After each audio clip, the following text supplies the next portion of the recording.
السلام الله عليكم ورحمة الله تعالى وبركاته. كلنتي وعنا وناكسن halkani waa dayax show iyo barnaamijkiisii su'aalaha waxa caawa marti noogu ah martidu kala weyn walaalkay marna saxafigayga weyn Ali Aadan Muumin oo ay yaqaanaan shacab weynaha Soomaaliyeed oo dhan inta taqaan waa caruur umuye inta kale waaweyn oo dhan waa yaqaanaan Ali waxaan ku leeyahay ku soo dhaw barnaamijka dayax show iyo barnaamijkiisii su'aalaha dayaxa ma santahay waqtiga qaaliga iyo programkan inaan ka soo muuqdo anigana waxay ii tahay sharaf aad u weyn ka qayb galka barnaamijkan diyaar u ahay anigoo soo daawaday kuwii hore karkarintana og aad u maasantahay Ali run ahaantii waa kaaga mahadcelinaa marka hore boqolkiiba boqol inaad barnaamijkeena ka soo qayb gasho sida dhaqsida leh ee ixtiraamka leh ee wanaagga leh ee ma aragtay saaxiibtinimada ay ku jirta barnaamijkayga sida dhaqsida leh oo aqbashay anigoo markaas og mashquulkaaga iyo shaqooyinka markaas afaraha kula jirto annagana waxay noo tahay fursad dahabi ah oo aan mar kale aan isleeyahay mid soo mari doonto waa kuugu soo dhaweynaya mar koowaad mar labaad iyo mar saddexaad barnaamijkeena haddii aan barnaamijkeena bilaabano inta aanan barnaamijkeena gelin oo aan hore u gelin waxaan jeclaan lahaa inaan marka hore ku weydiiyo waa kuma Ali Aadan Muumin Ali Aadan Muumin magaciisu waa Ali Aadan Muumin waaye magaciisana kala baro ka soo tagay Cali Daahir aan dhihi jiray markii uu yaraa nin ku dhashay Mudug Hobyo Soomaaliya aad u weyn dhaadago reer Muduga isaga kalsoon shaqooyinka uu qabanayo baadiye ka yimid aadna ugu faanay inuu reer baadiye yahay intaas kadib markii aan soo garaadsadayna waxaan ka soo tagay halkii aan ku dhashay anigoo soo maray magaalooyin kala duwan oo Soomaaliya ah xamarna dhinac ka soo galay dadka ku nool wax ka bartay kana xoogsada kuna ilmo dhalay kamida waa mahadsantahay Ali run ahaantii waxaa tahay wariye dee saxafi weyn waxaa laga garanayaa dee qaabka marka aan saaxiibada fanaaniinta markaan programkooda qabanayno inta ay barnaamijkooda iyo maxaa lahaa ay sheeg sharaxayaan waxa ay yihiin ba waqti dheer qaadanaysa laakiin habka shortcut-ka aan nooga soo sharaxdo waa ku mahadsantahay see ku dareemaysaa barnaamijka ma farxad baa ku dareemaysaa ma cabsi baa dareemaysaa maadaama dee aniga markii ugu horreysa aan ku wareysanayo oo fanaana adigoo weliba wariye ah oo sheekadu isdhaaf noqoto halkii aga wareysan lahayd aniga kaa wareysanayo أنا فرحان دريمة سببت أو قف أقانو شخصية ديسة وناجيس قف أهانات أي وريسنايا برنامج كنا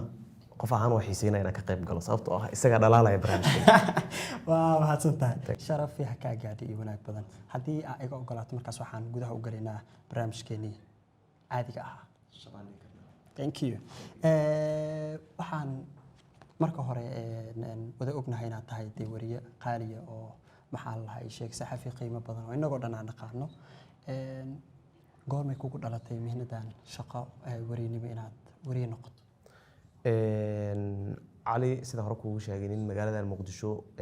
ka xoogsada oo markuu gobolkiisa ka soo tagay la yiri soo noolow ayuu ahaa horta sida dadka qaar u jawaabaan oo ah waxaan dhiigayo ku samaysanaayeen anigu ma dhahayo duruufta iyo markaas xaaladihii taagnaa ayuunba dhex geeyay maahane ما دوران ما جعلين هذا أنا شقدي وان كجرا وما جعلي ما دهايو لكن دورة شو يجي صوب لعبتيران تيجي أما هم يجري أو رموبي مركان جركان يا شيء ما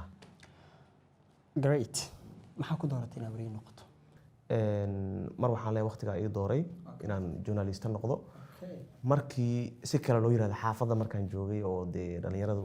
dad ku sheekaystaan oo xaafadaha markii lagu soo baxana nin hadalka dadka u kala celiyaan ahaa waxa la idaacadana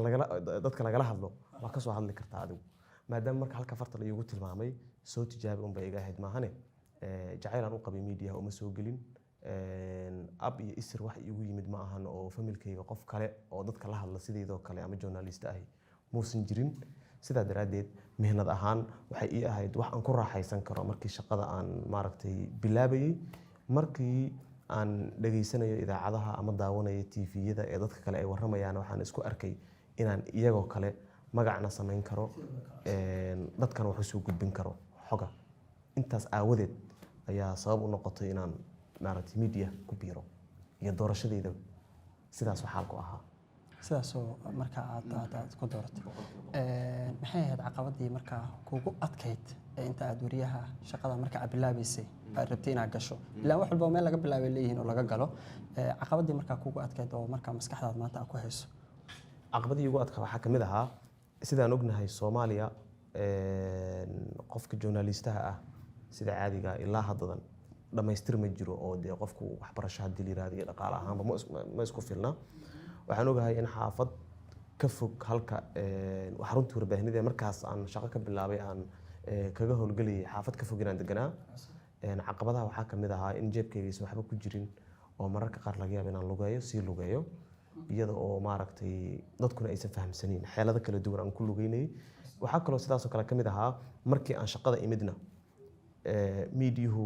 sida fanaaniinta ay yiraahdaan waa meesha ugu adag ee qof ka shaqeeyo fanku sidaasoo kale miidiyuhuna waa meel aad u adag weeyaan oo madaxa lagaaga istaagayo mid laga yaabo dee inuu kaa dhex arkayo inaad taalanti leedahay sidaa daraaddeed uusan rabin inaad soo baxdo oo cagta ku saarayo mid dee dadku waxay isku diidaan reer ahaan kugu diidayo mid basi sidaa daraaddeed mid ka mid ah ama maaragtay caqabadihii aan la kulmay markii aan hawshan bilaabay waxaa ka mid ahaa in dee wixii igu jira in la igu celinayo inaan dareemayay la rabay laakiin waxaan ogahay dad fiican oo aan la hawl bilaabano way jireen oo iyagu lahaa dee waxa aad rabto waa noqon kartaa shaqadaadaan qabo dad wax ii ogolaanayna way jireen kuwo badan oo diidayna way jireen sidaa daraaddeed waxaan kusoo koobi karaa dhaqaale ahaanna caqabadaan u dareemayay shaqo ahaanna caqabadaan u dareemayay oo waxaan dareemayay dee in la igu istaagayo la reebayo anna waxbaa igu jiray sidaa daraaddeed waxaan ku dadaalaya mar kasta maanta meeshaan marayo iyo meel kasii sarreysaba inaan ka gaaro hawshaas bravo waxaan anigaba ogahay dayax ahaan dad badan oo ila midana ay ogyihiin adiga aan ogtaa kuma dhihi karin ilaa adiga shakhsiyadda adaa iska leh inaad wax badan ka duwan tahay wariyaasha Soomaaliyeed maanta dee wariyaasha saxaafadeena maxaa isdhihi kartaa cali dee wax maxaa sababay yani inaad gaar ka noqoto wariyaasha kale ama magacan maanta adiga aad samaysay Cali Aadan Muumin la leeyahay yani waa ugu duwan tahay waa ugu caansan tahay maxaa ka lifay sababtaan horta erayga caan in la dhaho ma jecli because dadka Soomaalidu waxay ka aaminsan yihiin qofkaas caan waay markii la yiraahdo dee qof ka fadilan dadka kale ama iskala weyn ama laakiin hadda dhabti ay joogto okay dhab ahaanshaha markii la yiraahdo saaxiibada kale ee shaqada waxaan aaminsanahay inaan uga duwanahay sida hooyadu marka ay subaxii inta guriga ka tagto adeega ay banaanka uga doonato oo hooyooyin badan halka adeega laga doonto ay ugu kulmaan dabadeed marka guriga loogu laabto cuntada loo kala karin ogyahay wariyaashu way wada jiraan magaca wariyaan waa la wada wataa laakiin shaqada la qabto sida looga soo dhalaalo warka macnaha sida looga soo muuqdo ayaa qofba waxay u tahay xirfadiisa uga run sheego iyo wax la xiriira maaragtay inuu shaqadaas fahamsan yahay anigu waxaan aaminsanahay shaqada aan qabanayay ayaan fahamsanaa malihii waa ka aqoon badanahay waana ka way aragsanaa ma dhahaayo laakiin xilligaas shaqada aan qabanayay fahamka aan u lahaa iyo enerjiga igu jiray cali ahaan ayaa sabab u noqday inaan ka fadilnaado ama inaa idinku oran barataan waa kaa cali waxaa la yiri dee fuleexantiis ma muuqo caadiyan marka aad qof caana tahay oo bulshada dhan u dhaxaysana waa ogtahay waxyaabaha kugu xeereysan duruufa haddaad doonta baalmar dhinaca uga bax dhinaca uga dhagaysan hore uga soco laakiin ma jiro qof aanan ogeyn waxyaabaha isaga marka loo eego magacyada daba kaco marka loo eego waxyaabaha lagu yiraahdo isaga dhibo waxaa jira magac ay bulshada Soomaaliyeed ku bixiyeen kulay aniga ma dhihi karo waa adiga baxsaday waxaan u maleynayaa hadda koor su'aasha in lagu weydiino aniga chance ay tahay inaan dayaxsho kugu weydiiyo waxaa jira magac la yiraahdo Cali Qarax Quute adiga waxaa taa wariye de waxaa jiraan wariyaal kula mid oo saxaafadda kala shaqeeyo kula howlgalo oo saaxiibada ah oo isku mihnad aatiin waxa ayna soo tabiyaan ayagana dhacdooyinka soo tabiso iyo masiibooyinka soo tabiso maxaa marka sababay in ayaga la dhihi waayo hebel Qarax Quute oo adiga lagu yiri Cali Qarax Quute waxaan aaminsanahay shaqadii aan qabanayaan ka run sheegay media markii la yiraahdana dayaxow uu qayb badan yahay sida fanka ilaa qof kasta meel wax ka fahmaayo fanka fanaana waxa laga yaabaa inuu qaado heesaha wadaniga oo kaliya nin baa la googo'ay heesaha jacaylka media-hu waa sidaas oo kale media-hu waa qayb badan yahay sida nolosha u leedahay caafimaadka ganacsiga ammaanka siyaasadda sidaas oo kale anigu markaan shaqaynayay wararka inaan ka soo waramo sare u kaca ku yimid maciishada ma dooran waxaan doortay inaan siyaasadda iyo amniga ka hadlo waliba aan amniga xooga sii saaro maadaama dalkeenu uu ku jiray xaalad amni oo khatar in marka qaraxyadii iyo wixii aan ka soo hadlay darteed magac igu baxana Soomaaliya waxay tiraahdaa magac iyo masiibo maalin baxan waxaan aaminsanahay sidaas la igu bixiyay shaqadii qaraxyadeen xooga saarayay ee laga yaabo markuu jugu yeerto haddaan hadda wada fadhino xitaa inaan page-kayga fiiriso waa sax niyahow waxaan rabaa taas inaan ku weydiiyo ayadana waa chance kale waxaan dhacdo dadka oo dhan dhacaan ilaahay masiibaha naga haayo laakiin waa dhacdaa always waa ka dhacdaa waddankeena marka uu qarax dhaco ama marka dhib dhaco waxaa tahay qofka ugu horeeyo oo qofka guriga joogo ama waalid ha ahaado xitaa haddii markaas xaaladaas aan taaganahay markay wax dhacaan hooyadii haddaan la hadlayo hooy waxba aa dhacay okay iga bax waxaan fiirinaa cali baan fiirinaya leedahay marka maxaa sababay يعني يا كوشيغو يا كولا شقeeyo maxaa ku ogaataa waxaas maxaa sababay waxaan rabaa sida aan ku helo wararka Soomaaliya dhacdooyinka ee markay dhacdo daqiiqad kadib ee dadka oo dhan ummadii oo dhan hadda waxay noqotay inay adiga uu ku soo wada aadaan sababtu waxa weeyaan marna waxa la iiga bartay run marna waxa la iiga bartay degdeg wararka lagu helo kasbashada qofku inuu ku aamino oo warku soo sheego waa hub aan la wada heli karin waaye anigana sababta aan warka si degdeg ugu helo waxa weeyaan Muqdisho ama gobolada meel kasta oo kamid ah waxa la telefoon public oo la igala soo hadlo ma ihi maaragtay dadka oo xayndaabka isaga xira dadka teleefankayga qof kasta oo soo waca waxa iiga baahnaado ama xog ha ii sido waa ka jawaabaa sababta marka haddii ay wax dhacaan ka soo qaad meesha ay wax ka dhaceen qof Soomaaliya ha jooga haddii Soomaaliya gudaheeda tahay kaliya waxaan u baahanahay qof wax xitaa uma baahnayn teleefkay bis inaan qabsada u baahanahay adiga marka waxaa tahay saaxiibka shacabka that's why u dhacda xogtaada inay si degdeg inaan helo taas bedelkeedana waxaa jirta Soomaaliya ciidan ay leedahay saraakiil ay leedahay lamaha ammaanka ee dawladda iyagana waxaan ku wada shaqeynaa xog isdhaafsi waxa macquul ah mararka qaar oo la yaab leh saraakiil badan oo saaxiibadee in jug markay yeerto oo aan waco aan raad xagee wax ka dhaceen in yiraahdaan teleefankooda aan ka dhex maqlay cali ay soo wacay uu sargaalka leeyahay gacanka ii soo qabo ajiib mararka qaar waxa dhacday sidaas oo kale in dad aan isna qaanoon xiriir leenahay saraakiili ay soo wacaan in cali waxba dhacay ama magaalada wax laga sheegayaa ee maxaa maqashay laga yaabo in ayagina ammaanka ay mas'uul ka yihiin taasi marka waxay keentay iyagu inaysan u furnayn shacabkii laakiin anigu aan xogtii shacabka ka heli karo sidaa daraadeed shacabka dawladda la shaqeeyo xogtana aan dadka Soomaaliyeed oo qayb kasta leh aan u soo wada gudbiyo aniga sharaf ay tahay aad baa mahadsantahay cali hal mid baan rabaa inaan ku raacitaa oo waliday waxaan dhex maraynaa magaceena qarax quute waxaan rabaa inaan ku weydiiyo magacu ma ogtahay dadku waa ku dhaxaan laakiin adiga lama oga sida adiga dareen ahaan uu agtaada ka yahay ma codsan lahayd oo yani magacaasi ma ku dhibaa oo maanta maxaa la ishay qof markuu kugu yiraahdo ama kuu soo qoro ma dhibsataa oo magac ku dhibo oo maanta aad codsan lahayd maadaama dee hadda warbaahin aad ka dhex hadlayso oo aad gudbin karto codkaaga si waafi ah qof walba oo maanta maxaa la ishay magacaasi ku dhaho ma kaga carootaa ma ka xanaaqdaa ma ku waxyeelaya mise waxaa is leedahay shacabkaas ka wataan noloshooda dadka oo sida hoose i yaqaana saaxiibo aan iskala shaqayn jirnay media waxay leedahay cali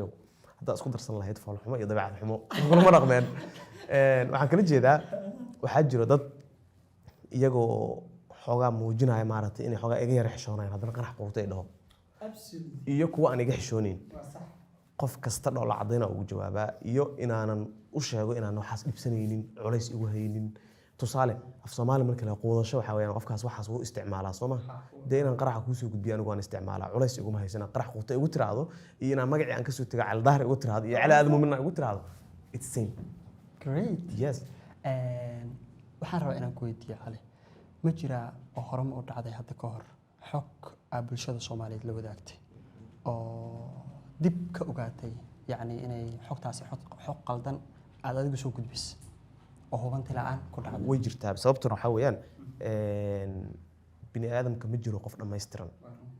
waxa xogta kula soo wadaagaya maaragtay aad ka helayso xogta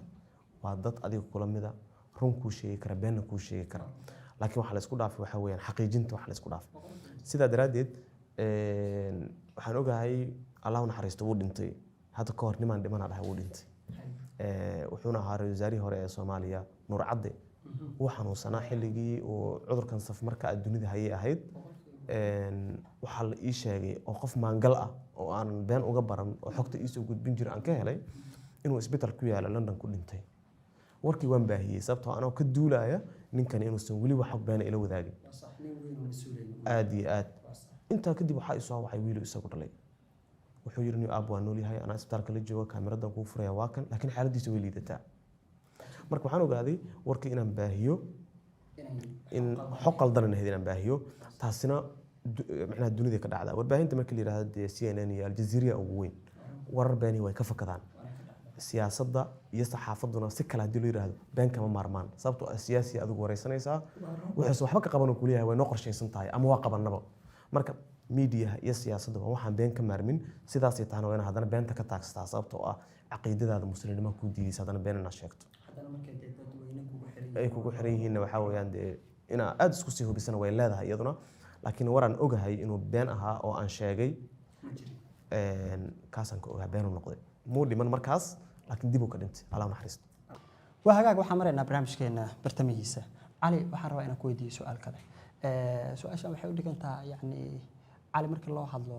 nidaamkii kan ka horreeyay maanta jira waxaa ahayd dadkii ugu mucaaradka badnaayo saxaafadda markii dhankeeda laga hadlaayo waxaa ka mid ahayd nidaamkaas yaa saaray qaybta saxaafadda markii la dhaho dadkii lambar 1 ka ah haddii aadan lambar 2 ka ahaynba lambar 1 dadkii ka ah ku jirtay ma jira caqabad kaaga timid fakarkaaga mucaaradnimo ee nidaamkani kan ka horreeyay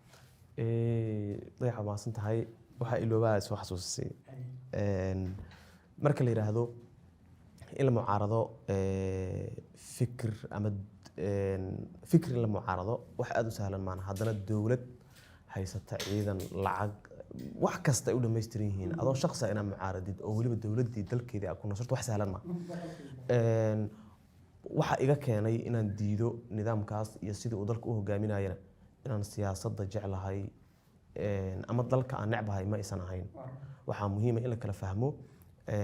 shaqsi hoggaan haya waa dhaliili kartaa laakiin falcelinta dadka markaas qofka xilka haya ama uu naas nuujinayo ama u maleeya inay ku reer yihiin intaasoo dhan kaaga imaanaysa waxay noqonaysaa inaad tahay nin diidan horumarka dalka nin aan dalka jeclayn iyo wixii lamid waxaan u sheegayaa dalka waa jeclahay stiilna waa ku noolahay haddana meesha ugu wareysanaysa waa muqdisho meeshii shalay la iga eriyey anigoo ah muwaadin inta la afduubay la xiray ilaa tiro 5 jeer dalkan gaar ahaan magaaladan muqdisho la igu xiray la ina xiray wararka aan soo gudbinayo sidaan aaminsanahayna qofka bini aadamka markaa ku xadgudubto shakhsiyadiisa iyo shaqadiisa macnaha waxa kuleeyna qofku waxa wax ka sheegtaa shakhsiyadiisa weeyaan qofku waxa shakhsiyadiisa noqonaysa markaan anigu wax adiga familkaaga ku saabsan wax ka sheego laakiin adiga oo xil haya markii shaqada aan kugu challenge gareeyo still waxaan wada leenahay ka wada hadlaynaa weeyaan ama aan kugu diiday ama aan kugu taageeray sidaa daraadeed dhibaatooyinka ugu badnaa ee aan dalkan kula kulmay dowladdii tan ka horreysay waxay ahayd in la ii diiday inaan hadlo in la xiro guriga ku noolaan waayo waxa ugu yar ay ahayd maaragtay wiilkayga dhalashadiisa ama farxadiisa aan ka qayb gali waayo wadanka anigoo muwaadin ah inta la iqabto la xiro maxkamad la igeeyo la xukumo liraa dalka isaga bax anigu dal kale malihi dad kalena malihi Soomaaliyan leeyahay Soomaaliyan ahay marka waxaan dareemayay awooddaas aniga la ii sheegtay in qof kasta oo Soomaali ah oo yiraahdo sida wax u wadaan way qaldan tahay in loo geysan karo dhibaatooyinka marka aan la kulmay tira ma lahayn waxaan gaaray heeran ciidda Soomaaliya ku socon waayaan gaaray oo anigoo ah muwaadin dalka iyo dadkana wax ku leh nin yimidna uu rabo inuu iga dhaadhiciyo ama aniga taageer ama noolaan maysid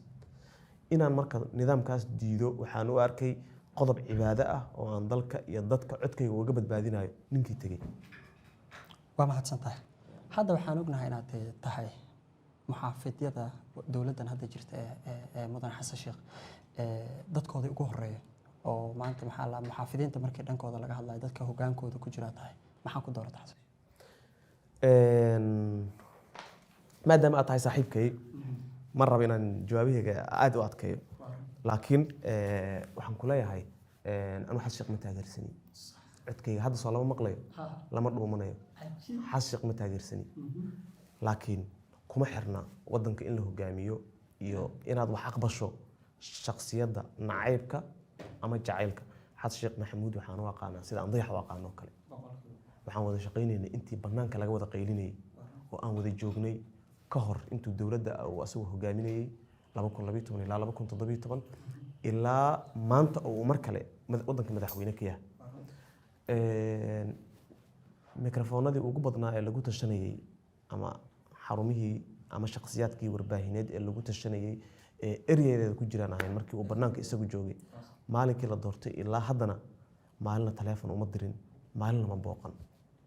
taasi waxay ka dhigan tahay jacayl shakhsiyana uma qabo taageero qof ahaaneed oo shakhsi ahaan aan ugu hayana ma jirto laakiin taas waxaa ku lamaanan diidma aan u hayana ma jirto laakiin adigu waxaad taageersantahay dhihi karnaa amuuska wadanka nidaamka aan kuu sheega marka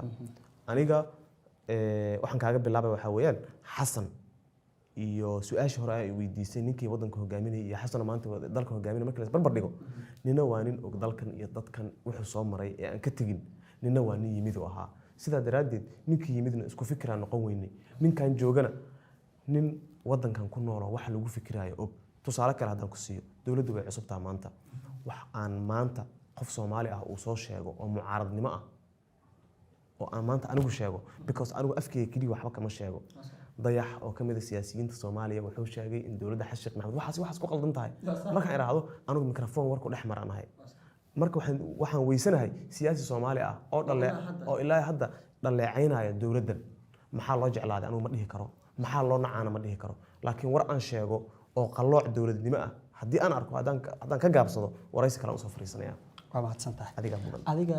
siyaasadda markii cali la dhaho wax badan baa ka hadashaa wax badan baa ku dhex jirta siyaasiyiin badan baa saaxiib la tahay ogaalka markii loo eego annaga oo dhanba adigaa nooga xogaalsan adigoo markaa saxaafinaya siyaasad badan ma ka leedahay mise leedahay berri waddanka jaga ka qabo ama xildhibaan noqo ama wasiir noqo ama jaga markaas ka sarreyso anigu ma doonayo Soomaaliyada maanta inaan xil ka qabto sababtuna waxay tahay qof ahaan waxaan ka soo jeedaa reer aad maaragtay diinta uga adag waxaan u arkaa in adduunyadan ay tahay wax dhamaanaya qofka siyaasiga ah ee maanta Soomaaliya joogana kaliya wuxuu ku fikiraa waxa weeyaan siduu u xooleysan lahaa waxaan aaminsanahay sidaan kuu sheegay anigoo ah nin ku faanaya baadiyo inuu ka yimid magaalada inuu ku nool yahay haddana suud wato waxaan kala jeedaa waxa weeyaan waan noolaan karaa anigoo siyaasi noqon sidaa daraaddeed ma rabo in aakhiro la iisoo fariisiyo hanti ummadeed in anigu cunay sidaa daraaddeed waxaan rabaa haddii dowladnimada Soomaaliya wadada maanta ay ka socoto inta ka leexato ay isu bedesho dowladnimo qofka lagu xusho capacity-giisa waxbarashadiisa macnaha shaqada markaas loo dhiibayo aqoonta uu leeyahay iyo dadka in loo shaqeeyo haddii dowladnimada Soomaaliya isku bedesho fikir ay ugu jira oo aan la rabo dalkan iyo dadkan Soomaaliyeed in lagu xukumo ama lagu hormariyo fikirkayga waan dabaqayaa laakiin maanta oo ay tahay qof kastoo xil qabta guri weyn ha dago ha dhisto lacag ha aruursado kuma jira taas lacagna kama rabo dadka maaragtay Soomaaliyeed iyo hantidooda midna marka taa fikirkaaga markii la gaaro ayaa laga yaabaa inay noqoto markii la gaaro dadka dalka iyo dadka in loogu shaqeeyo si daacadnimo ku jirto diyaar aan ahay laakiin inta laga xooleysanayo ma rabo inaan noqdo siyaasi taa marka waxaa anaga nooga cad meesha inaan qof daacad tahay sidaa noo sheegtay sidaa aan idin sheegay wax qalbigay ku jiraan ka hadlaya mugta ma ahan maaragtay because saanqaadka dadka aan arkay ma rabo inaan la mid noqdo cali waxaan aaminsanahay markuu dhalanayo suu kaligiis mataan aniga ilama dhalan kaligii aan dhashay waxaan leeyahay dabeecad ka duwan dadka siyaasiyiinta oo dhan Soomaalida oo dhan dabeecadaas waxa weeyaan waxaan noolaan kartaa adiga oo aan qof kale isku labin adiga oo aan fikirka qof kale qaadan wax waa diidi kartaa waxna waa yeeli kartaa xornimada inaad neefsato si aad xor ugu tahay oo kale adiguna fikirkaaga inaad micno u yeesho aad xor ugu tahay muhiimaddu maaha inaan wadaad ahay kaliya laakiin haddii aan ogahay in aakhira iga dambayso oo wax qaldani jiraan oo halkaa lagu waari doono adduunkana laga tegi doono ma u baahni inaan wax kale ka qaato halkan waa mahadsantahay adigaa mud ma xasuusataa warkii kuugu saameynta badnaa ee aad soo gudbiso waxay ahayd December 2018 Allah u naxariisto nin wariyaha caana cul darsal la yiraahdo ku dhintay aaga tiyaatarka inan yar oo dadka bahbaalasha caseeye hada u taqaanid ayaa meeshaas 7 caruur isagoo la dhalatay uu kabahaas dadka wuxuu ka keeno uu ka biili jiray waxaan xasuustaa warkaas tabintiisa anigoo aaday oo dhaawacyo badan laga qaaday meeshii ayaan arkay ninkan oo meel dhinaca yaala aan caawiyay markaas qof ahaan oo aan ambalaastii maadaama aan aad qarxayda u aadi jiray dadkii joogay aan ku dhahay ninkan yarka la qaado isbitaalka la geeyay isbitaalka uga daba tegay uu soo maaragtay caloosha maaragtay wax ka gaareen waan wareystay sheekadiisaan baahiyay noloshiisu iiga sheekeeyay dad badan oo uu ku jiro Axmed Xirsi ninka la yiraahdo Mareykanka ku nool ayaa aad iyo aad ayaa noloshiisa ka soo jawaabay ninka oo noloshiisa wax ka bixin jiray marka wararka aan aaminsanahay inay ugu saameyn badnaayeen siyaasadda iyo ammaanka marka laga soo tago inaan qof bini'aadan noloshiisa inta caawiyo inankaasi waxba baran jirin da'da 9 sano jiray inaan waxbarasho geeyo isagii familkiisa guri loo dhiso ganacsi helaan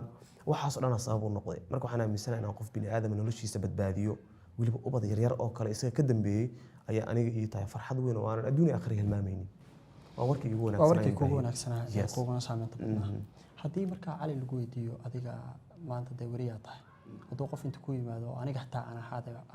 haba naqaato hadday doontaa noqotee su-aashani cali maxaa ka faa'iiday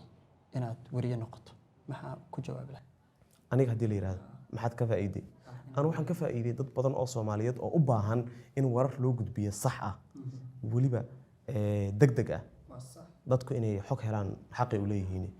dad badan ayaan maaragtay wararkaas aan u gudbiyo iyo faa'iidada ay ku qabeen ay gaartay 100% aniguna sidaas oo kale maal ma samaynin laakiin magaca aan sameeyay waxaan aaminsanahay inaan kuna nabad galayo maaragtay dadka dhexdiisana aan u ahay qof la jira waa tahay cali waa mahadsan tahay waxaan rabaa inaan ku weydiiyo dee waxaa tahay nin magac leh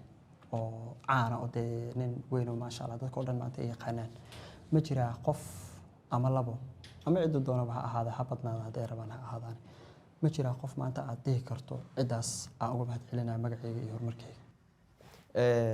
horta meesha aniga wax ku noqdo waxaa weeyaan inaan ama idaacad ama TV horta marka waa dadka kala soo hadlo weeyaan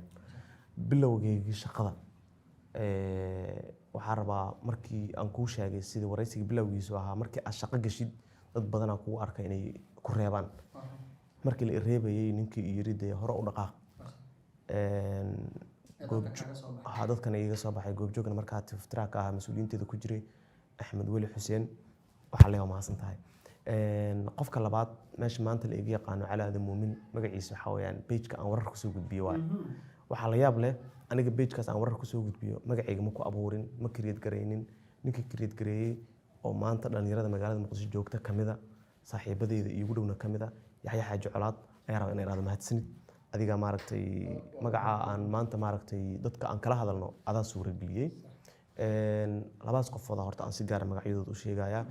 laakiin maantadan la joogo cali computer ma aan kaligiisna wararka ma qoray dad badan ay la shaqeeya saaxiibadeeda koow male laba male tiradu way badan tahay ayagoo isku duubana waxaa leeyahay idinkuna aad u mahadsantihiin aan halka ku dhaafno waa mahadsantahay cali waxaan rabaa inaan caaw hal jaanis ku siiyo oo jaaniskaas oo ah ma jira qof ama koox aad caaw halkan uga dalban lahayd aad aaminsan tahay inaad ama qalad gashay ama ku qaldoontay ama aad codsan lahayd si public qofkaas ama kooxdaas inaad weydiisato cafis ama raalli yani inay qofkaas ku cafiyo ma jira indha adeeg iyo adeeg midna ma iga ahan waxaan aaminsanahay koox ama shakhsi aan qalad ka galay ma jirto sababtuna waxay tahay inta taagsadaa badan Soomaaliland ku shaqeyso waad wariye ku noqoto oo aad wararka u soo gudbiso si aan xishood iyo cabsi midna lahayn wax sahlan ma ahan sidaan kuu sheegay guri reer wadaadaha ka imid waxa sheegayna waa ogahay sidaan u sheegayna waa aqaana saadaradeed ma taraarixinba markii hore cid aan maanta leeyahay marka iga raali noqdo waa idinka qaldanaay jirto ma jirto oo waxa ay shaqadiisa si nadiif mar walba u qabsan waxaan xaqulahay sheegay hadii halkaas aan ka soo dhaafno waxaan noo hartay laba su'aalood laba mid baan kaaga dhigi doonaa marka loo jaleeco dhanka fanka fanaaniinta waxaa la yiraahdaa fanaaniinta iyo wariyaasha waa dad saaxiib ah oo dad isku shaqo camal oo aad baa fanaaniinta wariyaasha ciyaartooyda maxaa la yani dadka dhaqaatiirta waa dad isku mihnada laha oo yani waa dad bulshada u shaqeeya oo ama qaybna ka wacyigeliyeen qaybna maxaa lahaa bulshada u nool oo daweysa ma jira adigu qof maanta ciyaartooy ama fanaan ama dhakhtar ba ahaado qof markaasi maxaa la ii sheeg aad jeceshaa ma jira oo dhihi karto hebel kaliya fanba kuma eko inkastoo su-aasha fan ku bilaabo laakiin fan kuma eko fanaaniinta qof bulshada taqaano caan oo aad jeceshahay haddii fanaan la dhaho dayaxan dhegeysta haysiisa waa mahadsan tahay thank you haddii dhakhaatiir la dhaho waxaan aad uga helay shaqadiisa nin la yiraahdo Dr. Xangul oo Soomaalidu maray aad u baaba'eysay dhakhtar fiican oo ahaa Soomaalida maanta cusub qaabka cusub wax u daaweysana waxaan aad uga helaa shaqadiisa oo aan marna dadku mahadsanidna wada yiraahdeen Dr. Shaafi oo isaguna dumar badan iyo rag badan oo Soomaaliyeed buro ay naftoodu halis ku jirtay ka soo saaray iyagoo aan wadanka ka bixin qofkaas oo kalena waa qof mudan inta uu nool yahay ama dadka dhakhaatiirta aan ku sheego kale inta ay nool yihiin waa dadka in maaragtay mudan inta la loo dhiso in la yiraahdo waa mahadsantihiin because qofku marka uu dhinto ma oga adigu waxaad u sheegayso ama waxa isaga ka sheegaysa ma oga qofku inta uu nool yahay micno u leedahay inaad tiraahdo shaqada qabatay darteed waa mahadsantahay marka fanaaniinta dhakhaatiirta ciyaartoyda horta sportiga ziranka yani because ciyaartan daawanaya xitaa waxaa laga yaabaa ciyaaryahanada aan kala fahmin inaan fahamsanin mararka qaarna page-ka waxaa lagu soo qoraa ciyaaro saaxiibadeeda qaar ee page-ka ila qora waxaa laga yaabaa inay sportiga fan u yihiin waa la soo qoraa dadku waxay leeyihiin commentiga waa akhriyaa mararka qaar waxay leeyihiin cali adi sportiga ku baray waa sax hadda kora xasuustaa goobjoog anoo wararka kaga jiro TV-ga wariyaasha moogtahay haddana dhib waxay ku qabaan waraa soo daahaya warqada hoosta lagu soo gelina adoon waxba akhrin waxaana laga rabaa inaad shaashada fiirisid kaamirada fiirisid dadkii la hadashid attentionkaaga u salumin warqadiina wax ka akhrisid ciyaaraa la ii keena marka waxaan u akhriyey nin goob qarax ka dhacay kasoo warama camal marka horta ciyaaru shaqadeeda maahan laakiin saaxiibo dhalinyaro ah oo horyaalka Soomaaliya ka ciyaara waa aqaanaa waa sheekaysanaa oo dee saaxiibaan nahay shakhsi laakiin gaari ma jiro waan leeyahay si gaaran isku naqaana ama marka si guud waa sidaas xaaladdu laakiin qof kasta oo Soomaali ah oo aan ogahay dalka iyo dadka xaaladda uu soo maray isaga oo bulshadiisa ka soo dhex muuqday magac ka dhex sameeyay ama wax qof lagu xasuusan karo sameeyay aan waxaan aaminsanahay qof mudan in la taageero loo sacbiyo inuu yahay because xaaladaha waddankeena ka jira xaalad qof Soomaali ah uu ka samata bixi kara ma ahan marka guud ahaan dadkayga ani waxa weeyaan waa maaragtay qof kastoo shaqo wanaagsan qabtay waxa tahay dhiirigelin nin kaliya taageersan aad u mahadsantahay adiga mudan cali waxaan ognahay maanta bulshada Soomaaliyeed especially dhalinyarada marka loo eego waxaa jiraan dhalinyaro badan oo aad waliba u fara badan oo maxaan lahaa sheeg jecel saxaafadda oo maanta booska adiga ku fadhido iyo magaca leedahay iyo mihnadaada shaqo heerka ugu sareeyay maanta aad gaartay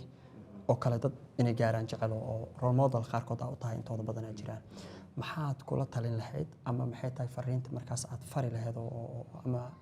dhiirigelin ha ahaato ama si kale ha ahaatee waa maxay dhalinyarada jecel inay sidaadoo kale noqdaan ama sidaadoo kale ama magac sameeyaan ama maxaa la sheeg saxaafadda heerka ay ka gaartay ka gaaraan waa maxay message u diri lahayd message u diray waxa weeyaan horta qofka bini aadamka ah shaqada rabta qorto qabo horta inaad tahay qof geesiyo waa shay qaaliyo waa muhiimaddu waxa weeyaan shaqadaas media inaan lagu doorin ee adiga ay ka timaado weeyaan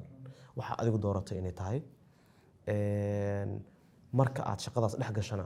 ha ka xishoonin hana ka cabsanin shaqada inaad qabatid waxaan arkay oo tusaalahaas aan u keenaya wariyaal Soomaaliya oo marka ay qof siyaasiya wareysanayaan iyagu madaxooda hoos geynay waxa aniga ila wanaagsan oo qofka wariyar raba inuu noqdo aan kula talinaya hadaa qof wareysanayso iyo hadii lagu wareysanayo madaxaaga indhaha kor ha jiro ha noqon qof isagu hoos fiirinayo intaas waxa ku sii lamaanan noqo qof maaragtay saaxiibo badan leh sababtoo ah saaxiibtinimadu waxay kuu suura gelinaysaa inaad xog fiican hesho meelaha aad wararka uga baahan tahayna wajigooda ha iska xumaynin sababtoo ah waray dhibsanayaan ha ka sheegin meelo badan oo wararkaaga laga dhibsadaa heli kartaa laakiin qofka aad sourcigaaga maaragtay kuu suura gelinaya wararka inaad ka hesho ha iska xumaynin run sheega noqo markaas haba qaraaraato markaa Soomaaliya joogto inaad runta sheegtaa qof ay dhibay qofna way ka farxinaysaa sababtu waxa weeyaan waxaan ogahay laamaha kala duwan ee dawladda dad si qaldan dadkii ay u shaqeynayeen ula dhaqmaaya aan inta soo bandhignaa shaqooyinkii ama xilalkii laga qaaday kaas hadduu Bridgeanes kugu arko kuma dhaafayo sida caadiga oo waxaan ogahay daraadeed waxaan leeyahay wariye haddaad noqonayso qof geesiyo noqo xogtana heli og hadalka iyo meesha uu munaasib ku yahay inaad dhigtana adiga micno ku sameynaysaa beentan iska daa waa mahadsantahay cali waa kaaga mahadcelinayaa inaad maxaa la programkeena kasoo qayb gasho run ahaantii wuxuu u yahay aniga iyo dhammaan daawadayaashada ku xiran Dayax Show chance weyn u yahay waanan ogahay heerka xiisa ay dadku u leedahay in aniga adigu ku wareysto waa kaaga mahadcelinaa boqolkiiba anigana waa kaaga mahadcelinaa waqtiga qaaliga ah iyo barnaamijkaaga Dayax Show waxaa sidoo kale mahadcelinayaa wiilasha kaamirada gadaasheeda jooga ee quruxdeena qaybta ka thank you waxaan rabaa inaan halkaas kusoo gabagabeeyo ahaanba barnaamijkii su'aalaha Dayax Show oo aan ku wareysanayno walaalkay marna saaxiibkay Cali Aadan Muumin saxafi weyn waan uga mahadcelinaa kasoo qaybgalkiisa barnaamijka halkaas baan kusoo gabagabeynaa aad baa u mahadsantihiin